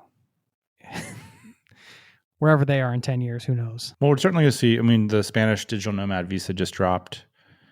If what you want to do is live nomadically and make income from anywhere, it's almost certainly will be orders of magnitude easier. And to also achieve, kind of breakout success might even be easier. There's I remember when I gave the concept of a location independent business to one of my first business mentors. He basically, he's a classic Stanford MBA kind of guy. And he was just like, nah, that's not how real business gets done. Like, you're never gonna. And I was just sort of like, I don't know. I sort of think maybe. And, it's played out that now there are, even in our community, like many, many 8-figure businesses and even a couple 9-figure stories. So it's certainly possible. Yeah. 2 last quick questions, and then we'll let you bounce here. I feel like I've given a terrible interview, by the way. No, this is great, man. You're asking like good questions and I'm answering like too honestly or trying to actually think through it.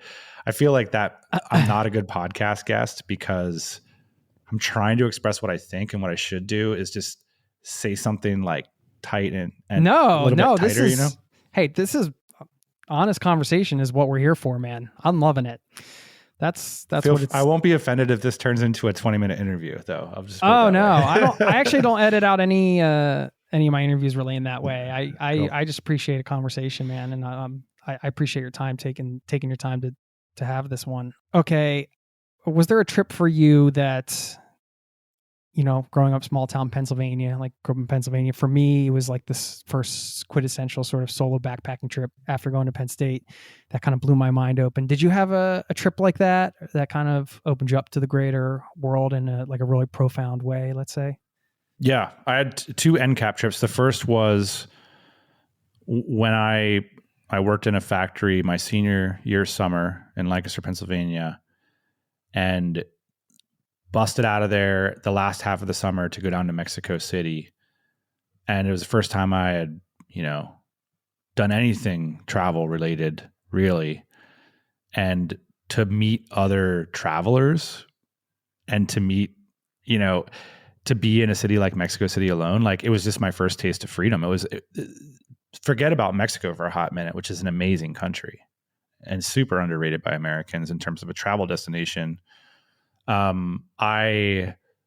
it was the first time in my life at the age of 18 that I wasn't controlled by somebody else. Like that I could actually just choose what I wanted to do with my days, like days after end. And I would meet other people who had this freedom. And that experience really effed with me when I was back into a system of control later on in my life as a grown adult. It was weird that like my company had so much control over me and what I did with my body and stuff. Also, when I was 19, I did the classic Southeast Asia tour with 3 of my best friends. And actually, like one of my friends' mother had done really well in business and offered me her frequent flyer miles. Like, there's no way I could have done it if it wasn't for that. And then, so it was in the back of my mind the whole time. I had a job and like trying to pay off those credit cards and student loans and everything. And it wasn't until 2014, my parents had never done any travel. And, you know, in central Pennsylvania, there was a lot of questions about what Dan is doing, you know, abroad. And there was no clear evidence that it was legitimate at all. And that sounds like a Western PA vibe. One of my like life's proudest moments, and like really cool, my parents, you know, still have, you know, not a lot of vacation time and stuff. So I found this like 12-day segment and I like scheduled out precisely 12 days and I took them to 4 countries in Asia. And I like, you know, put a lot of money into it and a lot of thought, a lot of design. And then the next year we did Paris and Rome. And it was that, you know, 2 things happened. One is like it became clear, like I have a big family in Pennsylvania. No one, you know, everyone loves Pennsylvania, which I think is really cool. Part of me wishes I loved it more.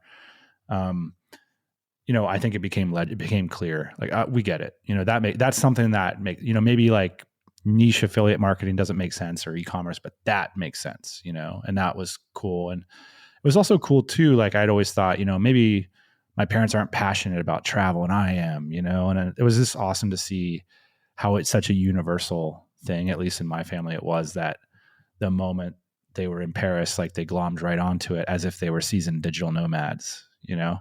And it gave me a different view of the fact that like, you know, this is an incredible privilege and you have to focus a lot of energy to achieve it. And not everybody has such a luxury. So I'm thankful that my parents set me up in such a way that, you know, I could go after it. Well, when was that first trip you took them on? 2014. So yeah, okay. There was some tight years there. I remember used to like spend every New Year's Eve with my buddies. And I remember in 2012, I sent them this email and I was like, I'm very precarious here. Like, you know, I'm putting all my money back into my business. I can't be flying to New York City to like spend New Year's Eve with you guys, you know, like that's just not in the P&L right now. And so it was only a few years later that I could, you know, end up doing the more lavish vacations and stuff. But there's, you know, typically like that's one of the hard parts about nomadism is you give up that opportunity to go to birthdays. You give up that opportunity, maybe if you're financially really tight. And that's how it was in my case. Yeah. But what a joy to be able to, you know, you live that way and know how much joy it brought you. And then to be able to bring your parents into your world, this new world you created for yourself, wherever in the world that was, where, you know, you went on this first trip and to be able to share that, it must have been so special and fulfilling in so many ways, you know? Yeah. I think it was like one of the proudest moments of my life. It was very, very exciting. But, you know, back to one of the themes is yummy versus nourishing, like all this being able to go to Paris and jump over to London and stuff. I don't think that that's nearly enough to base a life on, you know? And I think that's maybe been the message from families over the years is like, you know, you can't just travel your whole life, you know? And of course you can, but it's certainly not enough. And so being able to share that with my family, that's the real value. Yeah. Beautiful. For those listening, considering some places, you mentioned the viral post in 2014, Nomad Cities. That was a while ago. Things have changed a lot. I'm your guy if you want to play guitar. I mean, what are, I guess, just share what you think are some of the best places in the world to live. Well, I've always appreciated good weather. And by good weather for me, I mean sunny, lots of sunshine. We're talking 300 days. We're looking for a 300-day place. Not Norway. And I learned that from Pennsylvania. Bringing friends back to Pennsylvania, and they're looking at me on day number 5 of gray days, like, What they want to like the Poconos, these mountains. I'm basking in the such a dark asshole. Yes, going off piste at Ski Shawnee.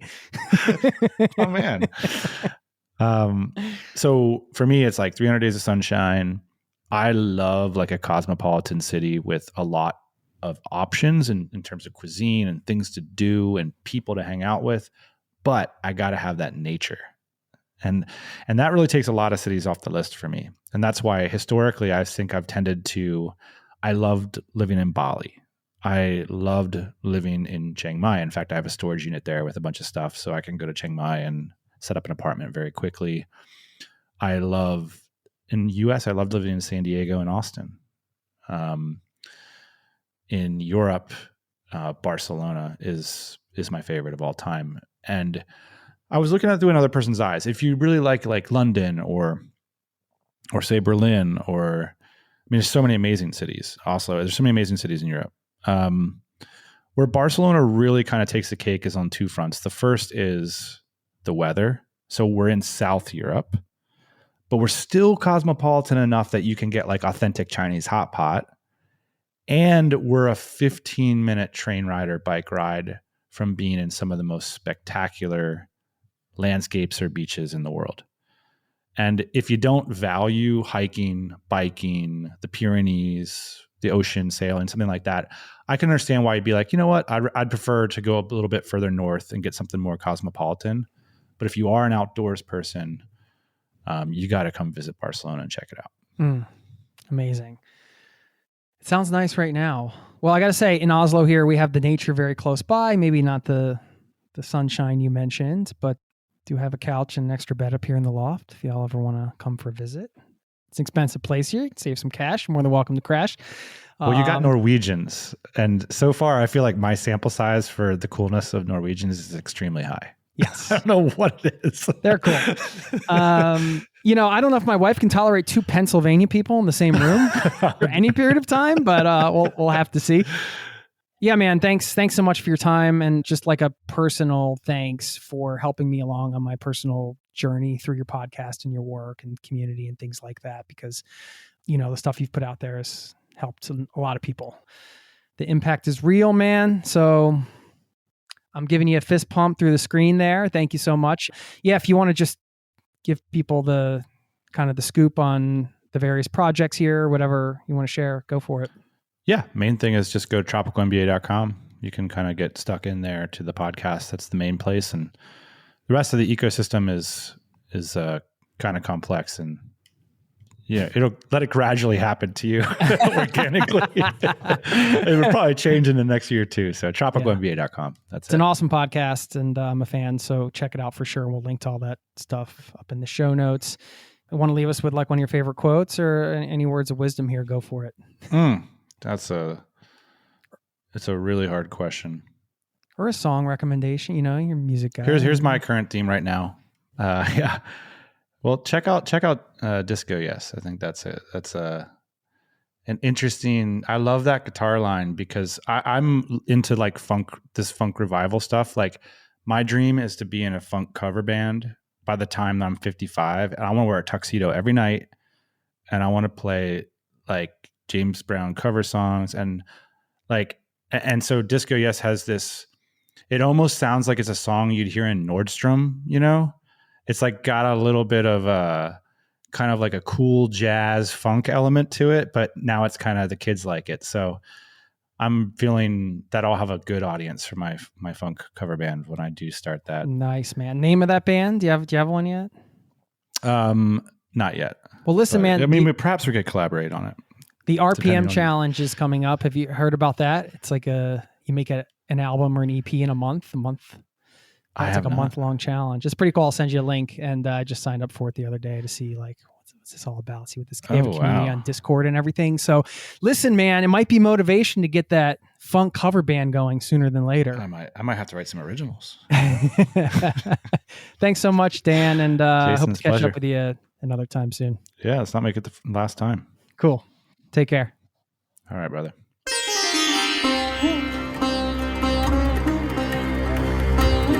There you have it. Want to thank Dan Andrews once again for stopping by the show. Finally got to have him on, and Want to say thank you to him, even though he doesn't know it. He's been helping me for many, many years through his podcast, Tropical MBA. So if you're into lifestyle business, location-independent entrepreneurship, all that good stuff, I encourage you to check them out. They have a wonderful show over there. I want to tie it up with a shout out to a listener. Her name is Millie. She checked in from Australia. I'll read a little bit of her email. She says, "Hi, Jason. I haven't written before, but have been meaning to for quite a while. I feel like I'm only just starting to get my mind back after having a little one that doesn't sleep. My partner and I have spent almost half of our 12 years together traveling and living overseas, and you have been a fairly consistent companion through a lot of our home time. We tend to travel for about 2 to 3 years, with a year working somewhere, and then come home and regrow our funds. Living in Australia, we are able to access good wages. Life has changed now with a 16-month-old and is full of new adventures. That said, we are so excited to introduce him to our love of travel." And goes on to say, "My partner and I always knew we wanted a family, but we were worried about how to fit travel with that. When we were in Malaysia, we met the family from my traveling zoo. I brought this worry up to them. They have a 4 and 2-year-old who told us, quote, 'The children are the same traveling as they are at home. You just have to decide where you want to be,' end quote. And that has stuck with me ever since. Your podcasts that involve families always lift me back up when I worry about that part of my future, as I get to live for an hour in our eventual future of a few years overseas with Huan, who is their child." Goes on to say, "We are currently building a house with travel in mind. Rental ability, multiple sources of income, lowering debt as much as possible, low upkeep. We are doing all of that to ensure travel can stay a part of our lives. Thank you for the podcast." And I just wanted to say thank you to Millie for checking in. And this idea was the one I wanted to pull out, this idea of building something with travel in mind. In their case, it's a house. And she listed off some of the specific things that she's doing with the house to keep travel at the top of the priority list, making sure the house is rentable, making sure they can lower their debt. It doesn't have that much maintenance, all of those things. And, that is really at the core of Dan's work as well, to go back to the conversation today, is this idea of, hey, we can build these businesses, or we can have these real estate investments, or we can do these things we want to do in life, and we can build them with travel in mind. And when you do that, when you put it through the lens of the travel lifestyle you want to have, it really, to me, does change the decision-making process. It can bring clarity to some of your decisions, and it just allows you to make choices that are aligned with your lifestyle goals and your goals to travel, and making travel a priority. So build with travel in mind. If you just kind of keep that phrase as a bit of a mantra or something nearby when you're making decisions for your lifestyle business or your life or whatever the case is. You love travel. You're here listening to this show. I'm guessing you want to build with travel in mind.